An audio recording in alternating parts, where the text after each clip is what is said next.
প্রিয় শিক্ষার্থী, তোমাদের অনেক অনেক সুস্বাগতম জানিয়ে আজকের ক্লাস শুরু করছি। আমি পীযূষকান্তি শীল, ঘাটাইল ক্যান্টনমেন্ট পাবলিক স্কুল ও কলেজ। তোমরা জানো আমরা দ্বাদশ শ্রেণীর জন্য প্রথম পত্রের যে শেষের দিকের যে অধ্যায়গুলি আছে এই অধ্যায়গুলি নিয়ে তোমাদের সাথে আলোচনা করেছি। তারই ধারাবাহিকতা অনুযায়ী সপ্তম অধ্যায়ে তোমাদেরকে এর আগে আমরা নীতি এবং পরিকল্পনার বিষয়গুলো নিয়ে বিভিন্ন ক্লাস নিয়েছি।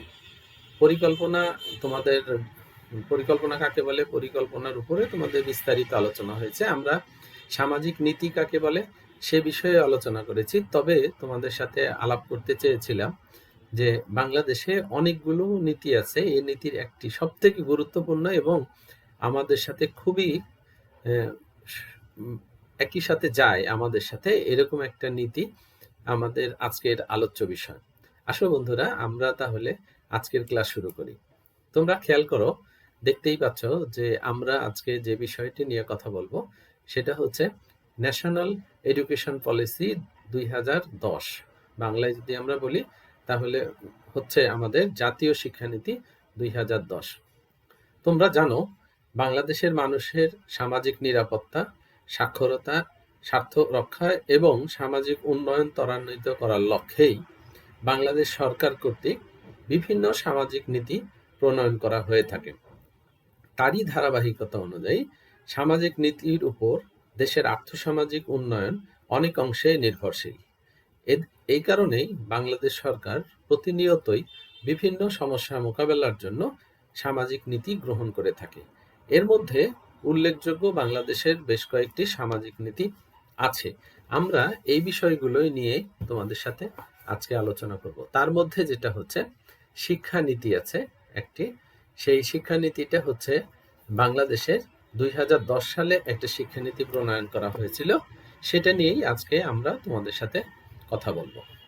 এর আগে আমাদের একটু জেনে নেওয়া দরকার বাংলাদেশের শিক্ষানীতির ব্যাকগ্রাউন্ড বা হচ্ছে এটা কিভাবে আমাদের দেশে আসলো। তোমরা জানো স্বাধীনতার পর 1974 সালে এদেশে প্রথম ডক্টর কুদরতি খোদার কমিশন কর্তৃক প্রথম শিক্ষানীতি গ্রহণ করা হয়। পরবর্তীতে আরও 3টি শিক্ষানীতি বা কমিশন গঠন করা হয়েছিল, যা 1988 সালে মফিজ উদ্দিন আহমেদ শিক্ষা কমিশন, 1997 সালে শামসুল হক শিক্ষা কমিশন, 2003 সালে মনিরুজ্জামান মিয়া শিক্ষা কমিশন গঠন করা হয়। কিন্তু দুর্ভাগ্যজনক হলেও সত্য যে বিভিন্ন কারণে এই কমিশনের রিপোর্টগুলোর সুপারিশমালা বাস্তবায়িত হয়নি। এর পরিপ্রেক্ষিতে সর্বশেষ 2008 সালে পূর্বে প্রণীত কুদরতি খোদা শিক্ষা কমিশনের সুপারিশগুলো যথোপযুক্ত করে প্রণয়ন করার লক্ষ্যে জাতীয় অধ্যাপক মনির চৌধুরী ও ডক্টর কাজী খালিকুজ্জামান আহমেদকে কো-চেয়ারম্যান করে 18 সদস্য বিশিষ্ট একটি শিক্ষানীতি প্রণয়ন কমিটি গঠন করা হয়।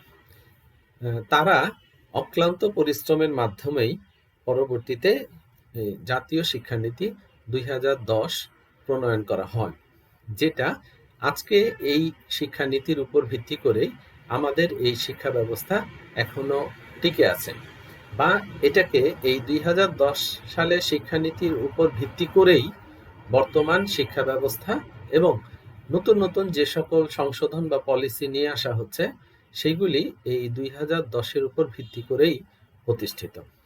তোমরা খেয়াল করো কয়েকটি ছবি, তোমরা ছবিগুলো দেখেই বুঝতে পারছো এক জায়গায় প্রধানমন্ত্রী মিটিং করছেন, শিক্ষামন্ত্রী মিটিং করছেন এবং মন্ত্রী পরিষদের একটি বৈঠক হচ্ছে। তোমরা খেয়াল করে দেখো এই নীতিমালাগুলা কোনো একটা বিশেষজ্ঞ কমিটিকে দায়িত্ব দেওয়ার পর এটা মন্ত্রিসভায় উত্থাপিত হয় এবং পরবর্তীতে এই নীতিগুলাকে বাস্তবায়নের জন্য ব্যবস্থা গ্রহণ করা হয়ে থাকে বা অনুমোদন দেওয়া হয়ে থাকে। তারই ধারাবাহিকতা অনুযায়ী 2010 সালের শিক্ষানীতির যে বিষয়গুলি সেইগুলি বর্তমান শিক্ষা ব্যবস্থায় ধারাবাহিকতা বর্ণনা করছে। খেয়াল করো, এখন আমরা দেখি জাতীয় শিক্ষানীতি 2010 এর ভেতরে মানে কোন বিষয়গুলি বেশি গুরুত্ব পেয়েছে। তোমরা জেনে খুশি হবা যে 2010-এর শিক্ষানীতির যে লক্ষ্য উদ্দেশ্য ছিল তার অনেকগুলো পয়েন্ট বলতে প্রায় গুরুত্বপূর্ণই 30টি। তারপরেও আরো বেশ কিছু লক্ষ্য উদ্দেশ্য আছে। এই বিশাল লক্ষ্যকে সামনে রেখেই কিন্তু জাতীয় শিক্ষানীতি প্রণয়ন করা হয়। আমরা সেগুলির গুটি কয়েক এখানে উপস্থাপন করব। তোমাদের বইয়ে সবগুলোই দেওয়া আছে, আসলে সবগুলো নিয়ে আলোচনা করার মতো সময় এই মুহূর্তে নেই। এ কারণেই আমরা চেষ্টা করব সংক্ষিপ্ত আকারে এবং যেগুলো গুরুত্বপূর্ণ সেগুলোকেই টাচ করার জন্য। এখন আসো আমরা কয়েকটা জিনিস দেখি। সেটা হচ্ছে শিক্ষার লক্ষ্য উদ্দেশ্য কি ছিল 2010-এর শিক্ষানীতির মধ্যে। জাতিসংঘ শিক্ষা অধিদপ্তর কনভেনশন কর্তৃক শিক্ষার অধিকতর নিশ্চিত করার তাগিদ মোতাবেক শিক্ষানীতি মূল উদ্দেশ্যগুলো নিচে বর্ণনা করা হলো। প্রথমেই যে জিনিসটাকে সব থেকে বেশি গুরুত্ব দেওয়া হয়েছে সেটা হচ্ছে মানবতার বিকাশ এবং জনমুখী উন্নয়ন ও অগ্রগতিতে নেতৃত্ব দানের উপযোগী মানবশীল, যুক্তিবাদী, নীতিবান, শ্রদ্ধাশীল, কুসংস্কার মুক্ত, পরমত সহিষ্ণুতা, অসাম্প্রদায়িক, দেশপ্রেমিক এবং কর্মকুশল নাগরিক গড়ে তোলা। এই পয়েন্টটা অনেকগুলো বিষয় এখানে আছে, তোমরা একটু খেয়াল করো। যেমন একজন সুন্দর মানুষ হতে গেলে শিক্ষা তোমাকে কিভাবে প্রভাব বিস্তার করবে তারই ভিত্তিগুলো এখানে বর্ণনা করা আছে। তার মধ্যে হচ্ছে যোগ্য নেতৃত্ব আমাদের জন্য খুবই গুরুত্বপূর্ণ একটা বিষয়। এটাকে গুরুত্ব দেওয়া হয়েছে। মানুষের শ্রদ্ধাশীল হওয়া, নীতিবান হওয়া, কুসংস্কার মুক্ত, অসাম্প্রদায়িক খুবই গুরুত্বপূর্ণ। এবং শেষে এবং সব থেকে গুরুত্বপূর্ণ যে বিষয়টি হচ্ছে একজন সুন্দর মানুষ, দেশপ্রেমিক মানুষ গড়ে তোলার জন্যই এই শিক্ষানীতি গুরুত্বপূর্ণ ভূমিকা রাখে। এরই আলোকে শিক্ষার উদ্দেশ্য ও লক্ষ্যগুলিকে আমরা যদি আরো নিখুঁতভাবে বিশ্লেষণ করি তাহলে যে বিষয়গুলো আমাদের সামনে আসবে তা হচ্ছে স্বাধীনতা, সার্বভৌমত্ব রক্ষার প্রতি শিক্ষার্থীদেরকে সচেতনতা দান করা। সব থেকে গুরুত্বপূর্ণ বিষয় হচ্ছে দেশের সার্বভৌমত্ব রক্ষার জন্য নিজেকে প্রস্তুত রাখা এবং একজন দক্ষ নাগরিক হিসাবে বা সফল নাগরিক হিসাবে যে সকল গুণের দরকার এই শিক্ষার মাধ্যমে শিক্ষার্থীদের এই বিষয়গুলোকে নিয়ে আসা। 2 নাম্বার বা ক্ষয়ে আছে যেটা মানুষের কিছু মূল্যবোধ বা নৈতিক গুণাবলীর কথা এখানে বলা হয়েছে। নৈতিকতা, মানবিকতা, সাংস্কৃতিক ও সামাজিক মূল্যবোধের প্রতিষ্ঠা। অবশ্যই শিক্ষার মাধ্যমে মানুষের নৈতিকতা বাড়বে, মানবিকতা বাড়বে, সাংস্কৃতিক মানসিকতা তৈরি হবে এবং সামাজিক মূল্যবোধ তার মধ্যে প্রতিষ্ঠিত হবে। এটি হচ্ছে সব থেকে বেশি গুরুত্বপূর্ণ বা লক্ষ্য উদ্দেশ্য। আরেকটি হচ্ছে মুক্তিযুদ্ধের চেতনায় উদ্বুদ্ধ করা। সব থেকে তোমরা জানো আমাদের একটা গৌরবোজ্জ্বল ইতিহাস আছে যে মুক্তিযুদ্ধের মাধ্যমেই আমাদের দেশ স্বাধীন হয়েছে।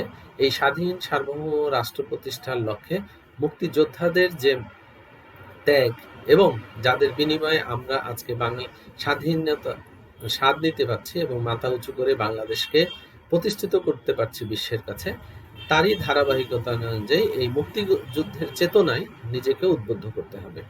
তার জন্য এই শিক্ষানীতি একটি গুরুত্বপূর্ণ ধাপ বা গুরুত্বপূর্ণ জায়গা দখল করে আছে। নেক্সট হচ্ছে সৃজনশীলতা ও জীবন ঘনিষ্ঠ জ্ঞান বিকাশের সহায়তা। আমরা অনেক সময় শিক্ষা গ্রহণ করি মুখস্থ বিদ্যা বা মুখস্থ শিক্ষা। আসলে শিক্ষার উদ্দেশ্য এটি নয়। শিক্ষার উদ্দেশ্য হচ্ছে মানুষের মধ্যে যে সৃজনশীলতা থাকবে সেটাকে বের করে নিয়ে আসা। প্রত্যেক মানুষেরই কিছু না কিছু সৃজনশীলতার সাথে মানুষ যুক্ত। এই মানুষের এই সৃজনশীলতা রক্ষার জন্য বা একে সৃজন করার জন্য বা একে জীবনে জীবনে জীবন ঘনিষ্ঠ বা জীবনে কাজে লাগানোর জন্য যে জ্ঞানগুলো দরকার সেই জ্ঞানই অর্জন করা বা বিকাশে সহায়তা করাই হচ্ছে এই শিক্ষার লক্ষ্য উদ্দেশ্য, মানে এই শিক্ষানীতির লক্ষ্য উদ্দেশ্য। তারপরে যেটা হচ্ছে যে নেতৃত্বের গুণাবলী বিকাশে সহায়তা, খুবই গুরুত্বপূর্ণ জিনিস। তোমরা জানো যে একটি দেশকে যদি পঙ্গু করতে হয় তাহলে তার নেতা তা সে দেশে নেতা শূন্য করতে হয়, যেটা পাকিস্তানিরা চেয়েছিল। আমাদের সূর্য সন্তানদেরকে হত্যা করে আমাদের বাংলাদেশকে একটি নেতৃত্বহীন বা নেতৃত্ব শূন্য একটি দেশে পরিণত করার চেষ্টা করা হয়েছে, কিন্তু তারা ব্যর্থ হয়েছে। এবং আমাদের এই শিক্ষার মাধ্যমে আজকে সুন্দর, সাবলীল, মানবিক সংস্কৃতিবান ব্যক্তির জন্ম হচ্ছে এবং এর মাধ্যমে সঠিক নেতৃত্বের গুণাবলীর বিকাশ হওয়া সম্ভব। এই কারণেই 2010 সালের যে শিক্ষানীতি আছে সেখানে নেতৃত্বের গুণাবলী বিকাশকে একটি গুরুত্বপূর্ণ জায়গায় অবস্থান দেওয়া হয়েছে। তারপরে হচ্ছে মানবাধিকারের প্রতি শ্রদ্ধাশীল করে তোলা। অবশ্যই তোমরা জানো যে আমাদের জাতির পিতা শেখ মুজিবুর রহমান মানবতাবাদী একজন মানুষ ছিলেন। এই মানবাধিকারের জন্য তিনি বিভিন্ন সময় সংগ্রাম করেছেন, জেলে গেছেন, নির্যাতন সহ্য করেছেন। তারপরেও কিন্তু বাঙালির মানবাধিকারের দিকটিকে সমুন্নত রাখার জন্য তিনি আপ্রাণ চেষ্টা করেছেন, যার ফলশ্রুতিতে উনি 52 সালে ভাষা আন্দোলন করেছেন, জেল জুলুম খেটেছেন, 1971 সালে যুদ্ধের ডাক দিয়েছেন, সে একটি দেশকে স্বাধীন একটি পতাকা উপহার দিয়েছেন এবং বাংলার মানুষকে মানবাধিকারের প্রতি তার শ্রদ্ধার যে বিষয়টি ছিল সেই মানবাধিকার প্রতিষ্ঠিত করে গেছেন। তারই ধারাবাহিকতা অনুযায়ী 2010 সালের যে শিক্ষানীতি ছিল সেখানে এই মানবাধিকারের প্রতি ব্যাপক শ্রদ্ধা নিবেদন করা হয়েছে এবং এরই উদ্দেশ্যে মানে এই শিক্ষানীতির আরেকটি বড় লক্ষ্য বা উদ্দেশ্য ছিল মানবাধিকারের প্রতি শ্রদ্ধাশীল করে তোলা ছাত্রদেরকে। তারপরে যেটা আছে সকলের জন্য শিক্ষা লাভের সমান সুযোগ, এটিও একটি গুরুত্বপূর্ণ উদ্দেশ্য এবং লক্ষ্য 2010 সালের শিক্ষানীতির, যে জাতি ধর্ম নির্বিশেষে সকলের জন্য শিক্ষার সুব্যবস্থা এখানে করা হয়েছে। তোমরা জানো প্রতিবন্ধীদের জন্য একটা ব্যবস্থা গ্রহণ করা হয়েছে, আদিবাসীদের জন্য শিক্ষার সুযোগ করে দেওয়া হয়েছে, এমনকি হতদরিদ্র মানুষের জন্যও শিক্ষার ব্যবস্থা করা হয়েছে। তোমরা শুনলে অবাক হবা, পথ শিশুদের জন্য স্কুল তৈরি করা হয়েছে, তাদেরকে কর্মমুখী যারা ছাত্র ছিল তাদেরকেও ফিরিয়ে নিয়ে আসা হয়েছে লেখাপড়ায় এবং যারা এখনো কর্মজীবী তাদের শিক্ষার জন্য আলাদা স্কুল তৈরি করা হয়েছে, আলাদাভাবে তাদেরকে শিক্ষা দেওয়ার ব্যবস্থা করা হয়েছে। এরই মাধ্যমে বোঝা যায় যে 2010 সালের শিক্ষানীতি সকলের জন্য শিক্ষার সুযোগ তৈরি করতে তারা গুরুত্বপূর্ণ ভূমিকা রেখেছেন। আসো আরো কিছু উদ্দেশ্য আছে, তোমাদের আগেই বলেছি অনেক উদ্দেশ্য লক্ষ্যকে সামনে রেখেই এই শিক্ষানীতি তৈরি হয়েছে, তবে আমরা সবগুলো এখানে পড়তে পারবো না, যেগুলি দরকার গুরুত্বপূর্ণ মনে করেছি সেইগুলোই তোমাদেরকে এখানে টাচ করছি, বাকিগুলো তোমাদের বইয়ে আছে, তোমরা একটু দেখে নিবে, তাহলে 2010 সালের শিক্ষানীতির উপর তোমাদের একটা সুন্দর ধারণা তৈরি হবে। এখন আসো ইতিবাচক দৃষ্টিভঙ্গির বিকাশে সহায়তা। আমাদের দৃষ্টিভঙ্গি আছে কিন্তু আমাদের বেশিরভাগ দৃষ্টিভঙ্গিটাই হচ্ছে নেতিবাচক, বা এই এই দৃষ্টিভঙ্গিটাকে ইতিবাচকে নিয়ে আসাটাই হচ্ছে সব থেকে গুরুত্বপূর্ণ বিষয়। যাতে করে হবে কি মানুষ সবকিছুই ইতিবাচক দিক থেকে চিন্তা ভাবনা যদি করে তাহলে দেশের উন্নয়নে অগ্রগতি লাভ করবে এবং একজন সুন্দর মানুষ হিসেবে গড়ে ওঠার জন্য গুরুত্বপূর্ণ ভূমিকা নেবে। এজন্যই এই শিক্ষানীতিতে সবথেকে অনেক বেশি গুরুত্ব দেওয়া হয়েছে ইতিবাচক দৃষ্টিভঙ্গির বিকাশে সহায়তা, যাতে করে ছাত্ররা আস্তে আস্তে ইতিবাচক দৃষ্টিভঙ্গির দিকে ধাবিত হয় এবং দেশ ও জাতিকে উন্নত জাতি হিসেবে তৈরি করতে অবশ্যই ইতিবাচক দৃষ্টিভঙ্গির বিকল্প নাই। তারপরে যেটা হচ্ছে মুখস্থ বিদ্যার পরিবর্তে কল্পনা শক্তি বিকাশে সহায়তা। খুবই গুরুত্বপূর্ণ এই বিষয়টি, তোমরা খেয়াল করে দেখবে সৃজনশীল প্রশ্ন হওয়ার আগে পর্যন্ত আমাদের একটি প্রবণতা ছিল কিছু প্রশ্ন মুখস্থ ঠোঁটস্থ করে গিয়ে আমরা পরীক্ষার খাতায় সেগুলো লিখে ফেলতাম। আসলে এখান থেকে শিক্ষা নেওয়ার তেমন কিছু ছিল না, শুধুমাত্র পরীক্ষা পাশের জন্য আমরা এই কাজটা করতাম, কিন্তু এখন কিন্তু সেই বিষয়টি আর নেই। এখন যেটা হয়েছে সেটা হচ্ছে যে একটি শিক্ষার্থী একটি বিষয় সম্পর্কে অবগত হবে, জ্ঞান লাভ করবে এবং অনুধাবন করবে এবং এটাকে অনুশীলন করবে। এটা করার জন্য যা যা করার দরকার এই শিক্ষা ব্যবস্থায় সেই ব্যবস্থাগুলো করা হয়েছে, ফলে মুখস্থ বিদ্যার পরিবর্তে কাল্পনিক শক্তির বিকাশে সহায়তা লাভ করেছে। তারপরে যে জিনিসটা আছে সেটা হচ্ছে উচ্চমানের দক্ষতা সৃষ্টির কথা। উচ্চমানের দক্ষতা সৃষ্টি করা হচ্ছে, দক্ষতা তো প্রত্যেকটা মানুষেরই থাকেই কিছু না কিছু এবং শিক্ষার মাধ্যমে আমরা একটা দক্ষতা লাভ করি, কিন্তু এর মানটা যেন আন্তর্জাতিক মানের হয় বা উচ্চ দক্ষতা সম্পন্ন হয় সেটার দিকে খেয়াল রাখা হয়েছে এবং আন্তর্জাতিক মানের দক্ষতা অর্জনের জন্যই এই শিক্ষানীতির ব্যাপক পরিবর্তন আনা হয়েছে, বা এর মূল লক্ষ্যই ছিল হচ্ছে উচ্চমানের দক্ষতা সৃষ্টি হচ্ছে করে দেশের মানুষকে উন্নত করা। আরেকটি হচ্ছে ডিজিটাল বাংলাদেশ তৈরিতে সহায়তা। খুবই গুরুত্বপূর্ণ এই বিষয়টি, তোমরা খেয়াল করে দেখবে 10 বছর আগেও কিন্তু আমরা ডিজিটালের দিক থেকে এত এগোনো ছিলাম না, অনেকটাই পিছানো ছিলাম, উন্নত বিশ্বের দেশের তুলনায় অনেক বেশি পিছানো ছিলাম। এই শিক্ষানীতির মাধ্যমে প্রথম অনুধাবন করতে শিখিয়েছে যে ডিজিটাল বাংলাদেশ তৈরি করতে গেলে করা উচিত, এবং এই ডিজিটাল বাংলাদেশের মাধ্যমেই আমরা আজকে আন্তর্জাতিক লেভেলে পৌঁছানোর একটা সুবর্ণ সুযোগ লাভ করেছি। যে কারণেই এই শিক্ষানীতিতে ডিজিটাল বাংলাদেশ তৈরির যে সকল বিষয়গুলো দরকার সবগুলোই এটার মধ্যে আছে, এবং এ কারণেই তোমরা খেয়াল করে দেখবা যে খুব ছোট ক্লাস থেকেই কিন্তু ডিজিটাল শিক্ষা ব্যবস্থা দেওয়া হয়েছে। এবং তোমরা খেয়াল করে দেখো, নবম শ্রেণী থেকে আইসিটি বা হচ্ছে তথ্য প্রযুক্তি, এটাকে কিন্তু কম্পালসারি করা হয়েছে। উচ্চ মাধ্যমিক ক্ষেত্রেও তোমরা খেয়াল করে দেখবা যে 5টি বিষয়কে সব থেকে বেশি গুরুত্ব দেওয়া হচ্ছে। মাধ্যমিকে এই বছর থেকে তোমরা খেয়াল করে দেখবা যে 5টি বিষয়ের উপরই হয়তো বোর্ড পরীক্ষা হবে, সিদ্ধান্ত নিতে যাচ্ছে। সেই বিষয়গুলো কি?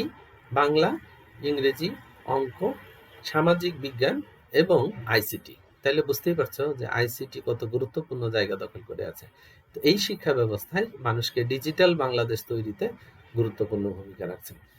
তারপরে যেটা আছে সেটা হচ্ছে প্রাথমিক ও মাধ্যমিক শিক্ষার উপর জোরদার ও বৃত্তিমূলক শিক্ষার উন্নয়ন।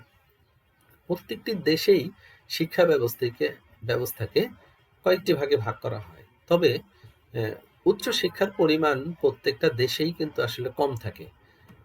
বাংলাদেশও এটা চেষ্টা করছে যে আসলে উচ্চ শিক্ষার জন্য বেশি মানুষকে ইনভলভ করা ঠিক না। এখানে যেটা হচ্ছে প্রাথমিক এবং মাধ্যমিক শিক্ষাটা যদি বাধ্যতামূলক হয় সবার জন্য এটা, তারপর মাধ্যমিক শিক্ষার পরই বেশ কিছু মানুষ বৃত্তিমূলক শিক্ষার দিকে চলে গেলে, বা কম মেধাসম্পন্ন যারা, তারা যদি বৃত্তিমূলক শিক্ষার দিকে অগ্রসর হয়, বা প্রত্যেকটা মানুষেরই কিছু না কিছু প্রতিভা আছে, যার যে প্রতিভা সেই ট্র্যাকে যদি তারা চলে যায়, তাহলে বৃত্তিমূলক বা কর্মমুখী শিক্ষার গুরুত্ব অনেক বেশি হবে। অপরদিকে উচ্চ শিক্ষার দিকে যারা শুধুমাত্রই অনেক বেশি মেধাবী, তারাই যদি উচ্চ শিক্ষায় অগ্রসর হয়, তাহলে সেখানেও একটি বিরাট সফলতা লাভ করবে। তারই ধারাবাহিকতা অনুযায়ী সরকার প্রাথমিক এবং মাধ্যমিক শিক্ষার উপর বেশি জোর দিয়েছে। সেই সাথে সাথে বর্তমানে বৃত্তিমূলক শিক্ষাকেও অনেক বেশি গুরুত্ব দেওয়া হয়েছে, যার ফলে তোমরা খেয়াল করে দেখবা এখন দক্ষ মানুষ দেশের বাইরে যায়, বা দক্ষ মানুষের চাহিদা গোটা বিশ্বে। এই বিশ্বের চাহিদা মোকাবেলার জন্যই এখন ছাত্রদেরকে বৃত্তিমূলক শিক্ষার মাধ্যমে বা উচ্চ দক্ষতা সম্পন্ন শিক্ষার মাধ্যমে দেশের বাইরে প্রেরণ করা সম্ভব হচ্ছে। এরপরে হচ্ছে ধর্ম ও নীতির শিক্ষার মাধ্যমে চরিত্রের উন্নয়ন। তোমরা খেয়াল করে দেখবা ধর্ম শিক্ষাও নবম দশম শ্রেণী পর্যন্ত বাধ্যতামূলক। তো এর মানে হচ্ছে যে ধর্ম শিক্ষার মাধ্যমে মানুষের চরিত্রের উন্নয়ন সাধন করা। আরেকটা জিনিস দেখবা, আমাদের একটি আলাদা শিক্ষা ব্যবস্থাই আছে যেটা ধর্মের শিক্ষার উপর নির্ভরশীল, তা হচ্ছে মাদ্রাসা শিক্ষা। আমরা পরবর্তীতে আসব, শিক্ষার যে ভাগগুলো যখন আসবে তখন আমরা এ নিয়ে বিস্তারিত আলোচনা করব তোমাদের সামনে। তোমাদের যে জিনিসগুলো আজকে এটুকুই তোমাদেরকে রাখতে চাচ্ছি এই পর্যন্তই, কারণ শিক্ষানীতির এই ক্লাসটাকে আমরা 2টা বা 3টা ভাগে ভাগ করতে চাচ্ছি। তাতে করে তোমাদের যেটা হবে যে শিক্ষানীতির যে বিষয়গুলি, এই বিষয়গুলি তোমাদের কাছে খুবই স্পষ্ট হবে এবং তোমরা খুব সুন্দরভাবে এগুলো উপস্থাপন করতে পারবা। তো আজকের ক্লাসে আমি প্রথম অংশেরটুকুই বললাম। পরবর্তী ক্লাসে, মানে আমরা এর পরে যে ক্লাসটা নিব, সেই সময় শিক্ষানীতির যে দিকগুলো আছে, যেমন হচ্ছে শিক্ষার যে ভাগগুলো আছে সেগুলো নিয়ে আমরা, এবং এর কি কৌশল আছে সেগুলো নিয়ে আমরা বিস্তারিত আলোচনা করব।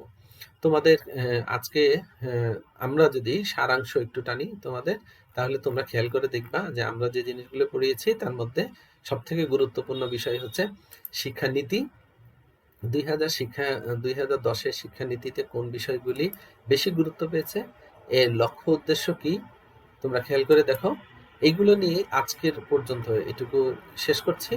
তোমাদেরকে অনেক অনেক ধন্যবাদ জানাচ্ছি, এবং পরবর্তী ক্লাস উপভোগ করার জন্য তোমাদের বিনীত অনুরোধ জানাচ্ছি। সবাইকে আবারও অনেক অনেক ধন্যবাদ জানিয়ে আজকের ক্লাস শেষ করছি।